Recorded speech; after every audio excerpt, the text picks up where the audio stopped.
Damai sejahtera Allah yang melampaui segala akal, itulah yang memelihara hati dan pikiranmu dalam Kristus Yesus. Amin. Firman Tuhan yang akan kita dengar pada ibadah kita hari ini yang diberi nama Minggu ke-17 setelah Trinitatis, diambil dari Mazmur pasal 104, dimulai dari ayat 1 sampai dengan ayat 3 dan ayat 13 sampai dengan ayat 24. Mazmur pasal 104 ayat 1 sampai dengan 3 dan ayat 13 sampai dengan ayat 24. Kita ikuti di dalam hati kita masing-masing. Demikian firman Tuhan. Pujilah Tuhan, hai jiwaku, Tuhan Allahku, Engkau sangat besar. Engkau yang berpakaian keagungan dan semarak, yang berselimutkan terang seperti kain, yang membentangkan langit seperti tenda, yang mendirikan kamar-kamar lotengmu di air, yang menjadikan awan-awan sebagai kendaraanmu, yang bergerak di atas sayap angin, yang membuat angin sebagai suruhan-suruhanmu, dan api yang menyala sebagai pelayan-pelayanmu. Saya lanjutkan ayat 13. Engkau yang memberi minum gunung-gunung dari kamar-kamar lotengmu, bumi kenyang dari buah pekerjaanmu. Engkau yang menumbuhkan rumput bagi hewan dan tumbuh-tumbuhan untuk diusahakan manusia, yang mengeluarkan makanan dari dalam tanah, dan anggur yang menyukakan hati manusia, yang membuat muka berseri karena minyak, dan makanan yang menyegarkan hati manusia. Kenyang pohon-pohon Tuhan, pohon-pohon aras di Libanon yang ditanamnya, di mana burung-burung bersarang, burung ranggung yang rumahnya di pohon-pohon sanobar. Gunung-gunung tinggi adalah bagi kambing-kambing hutan. Bukit-bukit batu adalah tempat perlindungan bagi pelanduk. Engkau yang membuat bulan menjadi penentu waktu, matahari yang tahu akan saat terbenamnya. Apabila Engkau mendatangkan gelap, maka hari pun malamlah. Ketika itulah bergerak segala binatang hutan. Singa-singa muda mengaum-ngaum akan mangsa dan menuntut makanannya dari Allah. Apabila matahari terbit, berkumpullah semuanya dan berbaring di tempat perteduhannya. Manusia pun keluarlah ke pekerjaannya dan ke usahanya sampai petang. Betapa banyak perbuatanmu ya Tuhan, sekaliannya kau jadikan dengan kebijaksanaan. Bumi pun penuh dengan ciptaanmu. Demikian firman Tuhan. Yesus berkata kepada kita semua yang berbahagia, adalah mereka yang mau mendengarkan firman Tuhan serta melakukan di dalam kehidupan setiap hari.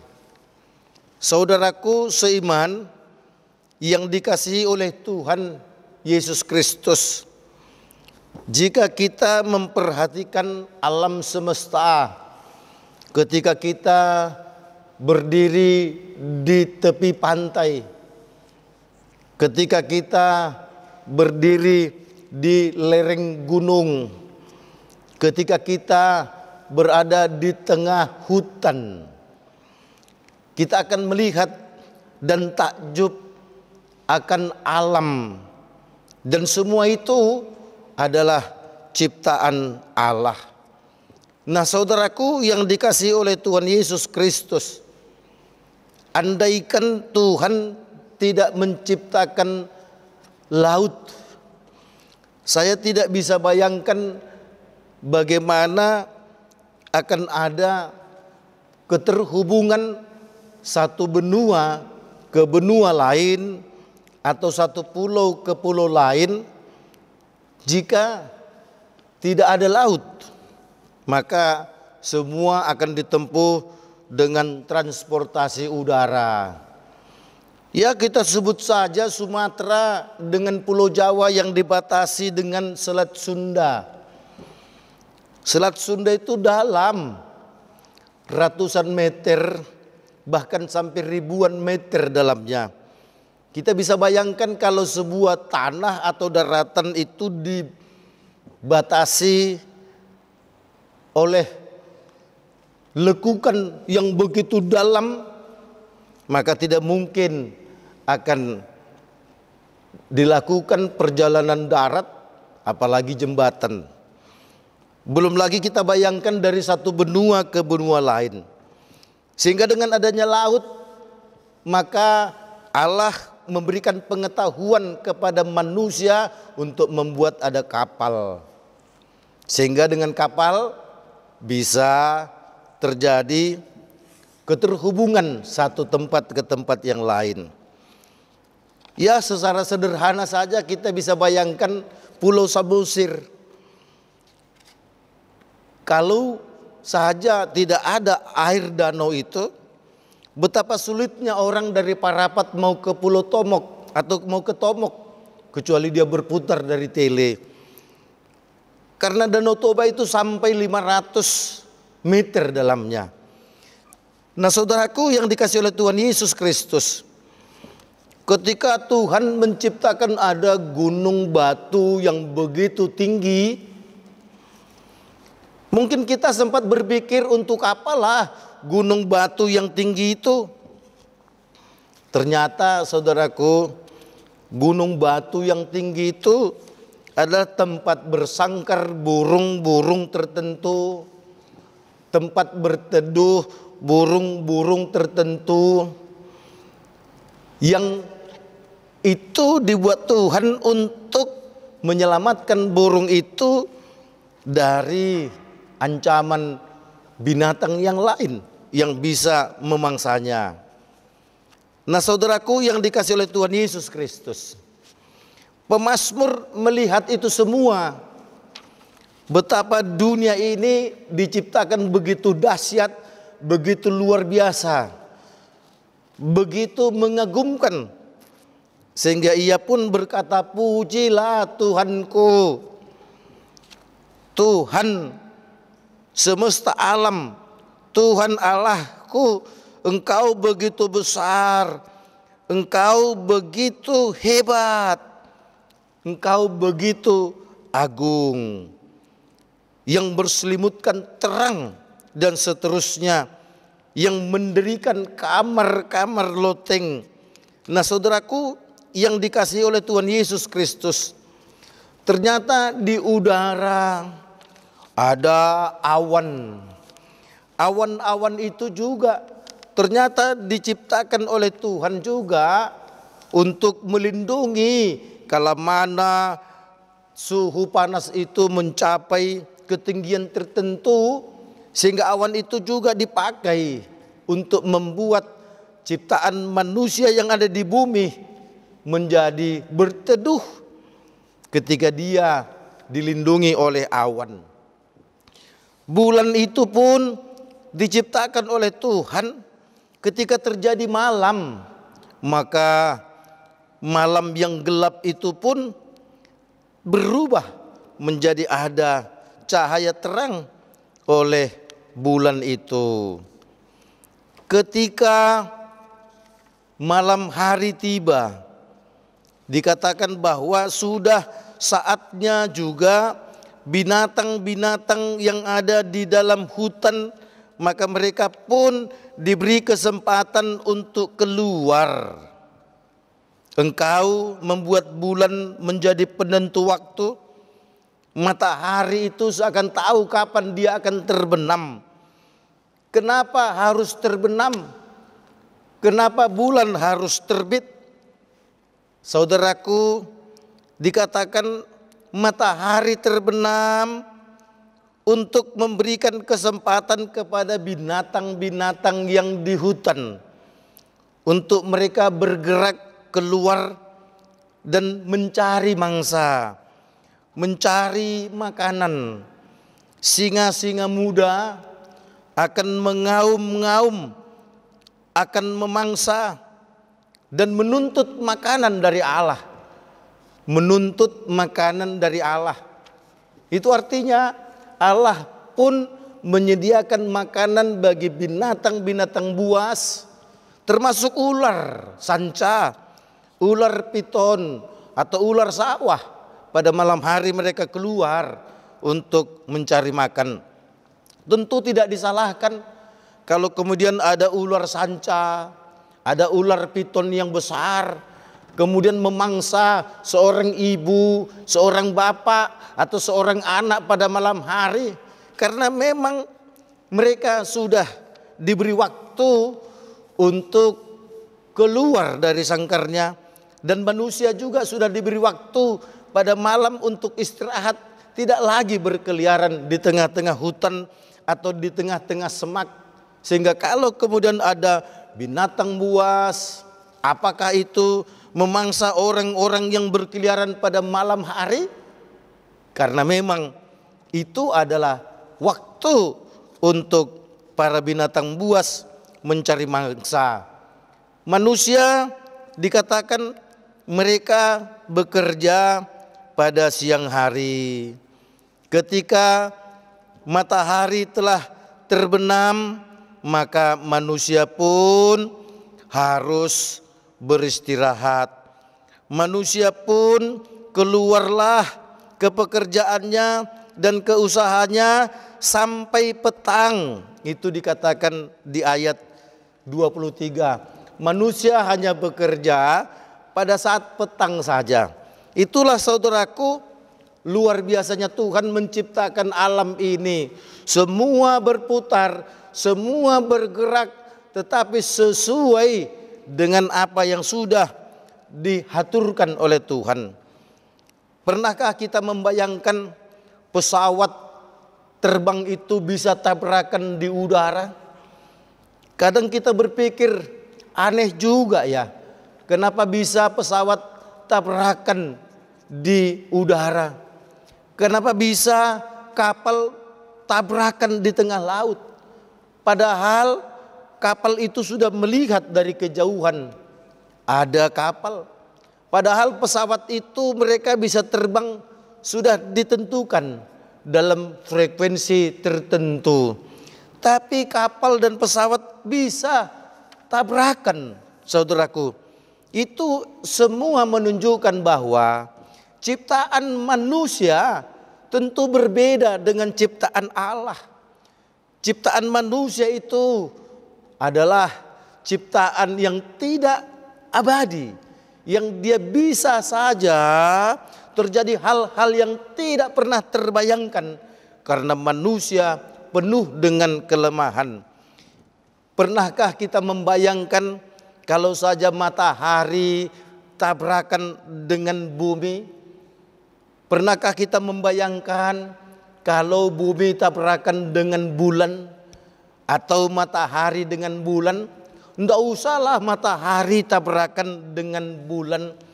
Pernahkah kita membayangkan kalau matahari itu kemudian bergerak semakin mendekat ke bumi, maka seluruh makhluk hidup yang ada di bumi akan meleleh dan kemudian mati terbakar. Karena dengan jarak yang sekian juta kilometer saja, yang jarak matahari dengan bumi yang tidak pernah mendekat saja, kita sudah kepanasan hanya dalam suhu 32 sampai dengan 35 derajat. Bagaimana mungkin kalau sampai matahari mendekat? Nah, saudaraku yang dikasihi oleh Tuhan Yesus Kristus, tentu ketika kita membayangkan bagaimana Allah yang luar biasa itu menciptakan alam semesta ini, maka kita patut untuk memuji namanya dan sekaligus mengagung-agungkan namanya, serta berkata bahwa Tuhan, Engkau adalah Allah yang besar, Engkau adalah Allah yang menguasai ciptaanmu. Engkau tidak hanya menciptakan tetapi juga memelihara, memperhatikan, menjaga. Nah, saudaraku yang dikasihi oleh Tuhan Yesus Kristus, mari kita menjaga alam ciptaan Allah yang penuh keluar biasaan ini.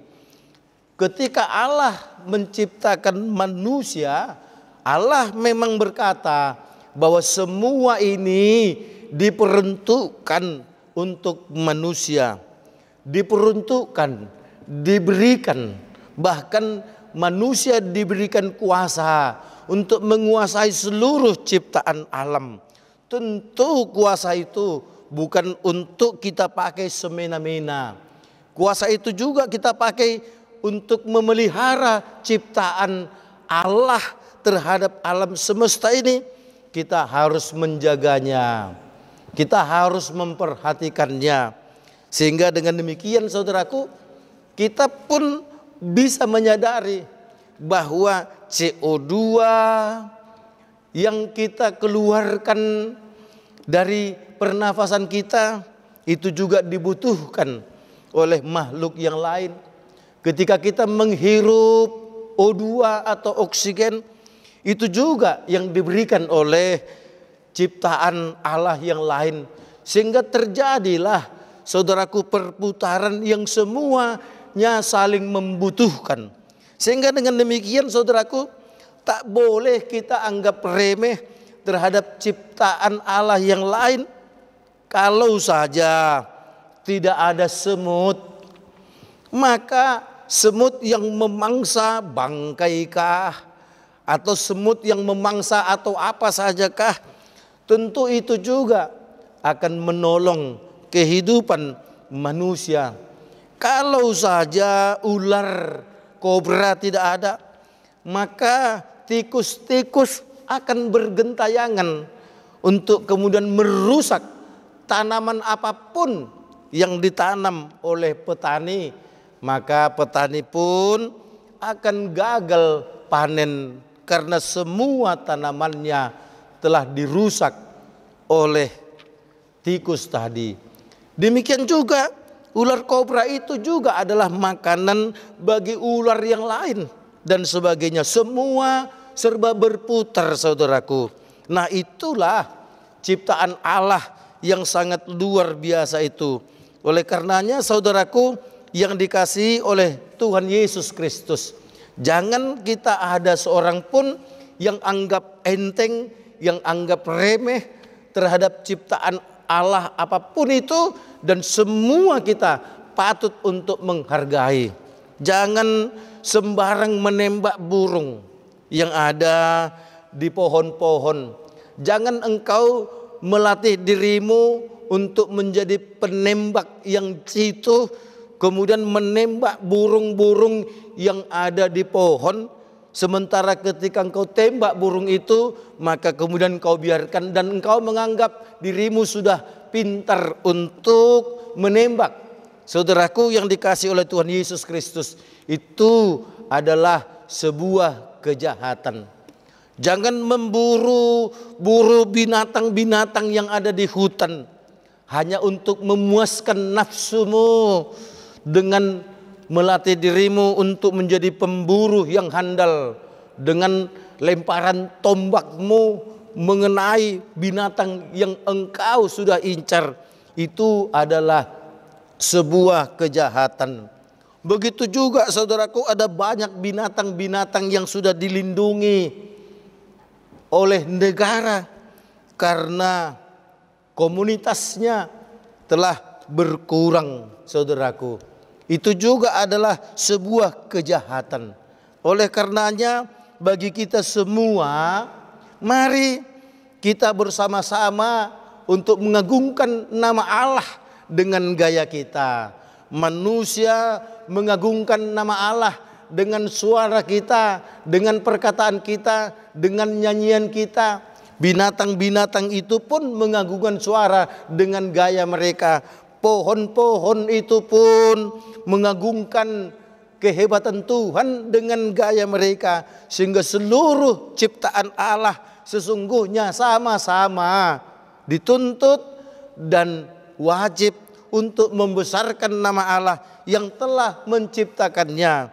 Sehingga pada ibadah kita pada saat ini, mari kita mulai menyadari, menghargai apapun yang ada di sekitar kita, tumbuh-tumbuhan, binatang, dan apapun itu, alam semesta, semua itu diciptakan oleh Tuhan begitu indah untuk dapat kita nikmati, sehingga semangat kita untuk menjalani hari-hari kehidupan kita akan semakin tinggi, karena kita tahu Tuhan itu luar biasa, dahsyat dan hebat. Amin. Terima kasih Tuhan atas kasih setiamu yang kami rasakan pada kesempatan ini. Engkau begitu hebat sehingga alam semesta ini tidak hanya ada begitu saja, tapi dia terlihat indah dan dia terlihat begitu mengasihkan pandangan manusia. Tuhan, semua yang Engkau ciptakan ini adalah sesuai dengan kehendak-Mu. Semua yang Engkau ciptakan ini tentu berhak untuk menikmati ciptaan-Mu, dan sekaligus Tuhan berkewajiban untuk memuji, membesarkan nama-Mu. Biarlah Tuhan kami sebagai manusia yang Engkau ciptakan lebih dari yang lain. Engkau ciptakan kami Tuhan lebih hebat dari ciptaan yang lain. Tentu kami harus lebih memahami bahwa kami harus menghargai dan turut memelihara ciptaan yang lain yang ada di sekitar kehidupan kami, yang ada di alam semesta ini. Supaya dengan demikian, bersamaan dengan keindahan alam semesta ini, maka semangat kami untuk memuji kebesaran-Mu semakin tinggi. Terima kasih Tuhan, Engkau tetap berikan kesempatan kepada Yayasan Badan Kerjasama Marturia untuk terus menyatakan kebesaran-Mu lewat ibadah yang dilakukan secara virtual ataupun online. Biarlah Tuhan, ibadah yang kami lakukan secara online ini semakin dapat menjelajah di seluruh pelosok-pelosok yang ada di dunia ini. Sehingga dengan demikian Tuhan, semakin banyak orang yang akan difasilitasi untuk berkesempatan mendengarkan firman-Mu. Berkati Tuhan seluruh pengurus, seluruh anggota yang ada di Yayasan Badan Kerjasama Marturia ini. Pakailah Tuhan kami semua sebagai perpanjangan mulut-Mu, menyatakan kebenaran firman-Mu, sebagai perpanjangan tangan-Mu untuk menyatakan kasih-Mu, sebagai perpanjangan kaki-Mu untuk menjelajahi lebih banyak tempat yang dapat kami datangi. Tuhan yang di surga, kami serahkan Tuhan kepadamu negara kami. Biarlah Tuhan berkati. Tidak berapa lama lagi Tuhan, Presiden kami akan mengakhiri jabatannya. Berkati Bapak Joko Widodo agar di dalam situasi yang akan ia capai untuk mengakhiri jabatan ini, ia masih terus boleh memberikan yang terbaik bagi rakyat Indonesia. Kami serahkan Tuhan seluruh jemaat dimanapun berada yang sedang sakit, sembuhkan Tuhan lewat obat yang dipakai dan yang dimakan. Tuhan, yang lemah Engkau kuatkan, yang menderita Engkau Tuhan memberikan penghiburan, yang putus asa berikan kepada mereka Tuhan pengharapan yang baru. Kami serahkan Tuhan kehidupan kami 1 minggu ke depan hanya ke dalam tangan pengasihan-Mu. Dalam Yesus kami berdoa. Amin.